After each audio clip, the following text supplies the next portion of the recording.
بسم اللہ الرحمن الرحیم۔ تو ویلکم کرتے ہیں اپنے دوستوں بھائیوں بہنوں کو YouTube S T V channel plus پر۔ امید کرتے ہیں ہم سب بہن بھی خیریت سے وفیت سے ہوں گے۔ دعا ہے اللہ رب العزت کی ذات آپ سب کو ہمیشہ کے لیے خوش اور خرم رکھے۔ آج ہم ذکر کرنے والے ہیں کھیتی باڑی کی فضائل۔ جو مسلمان کوئی پودا بوتا ہے یا کھیتی کرتا ہے اس سے کوئی مخلوق بھی فائدہ اٹھاتی ہے تو اس کے حق میں صدقہ لکھا جاتا ہے۔ آپ صلی اللہ علیہ وسلم نے فرمایا جو مسلمان پودا بوتا ہے اس سے کھا لے تو ثواب، چرا لے تو ثواب، درندے کھا لیں تو ثواب، پرندے کھا لیں تو صدقہ کا ثواب ملتا ہے۔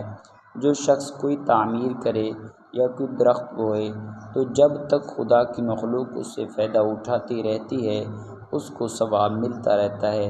خوشحالی اور فراوانی اللہ تعالیٰ کی محبت کی علامت نہیں، فکر آخرت کا انعام۔ جس نے ایک فکر آخرت اختیار کر لی اللہ پاک اس کے لیے دنیا کی فکروں میں کافی ہوگا۔ امید کرتے ہیں ہماری آج کی یہ ایمانی، روحانی، اسلامک ویڈیوز آپ کو اچھی لگی ہوگی۔ مزید ایمانی، اصلاحی، روحانی ویڈیوز کے ہمارے channel Voice T V Plus کو سبسکرائب کیجیے اور ہمارے یہاں حوصلہ افزائی کے لیے ویڈیو کو کر دیں لائک، اور چینل کو صدقہ جاریہ کے لیے اس ویڈیو کو آگے شیئر بھی کر دیں۔ جزاکم اللہ خیر فی الدنیا والآخرہ۔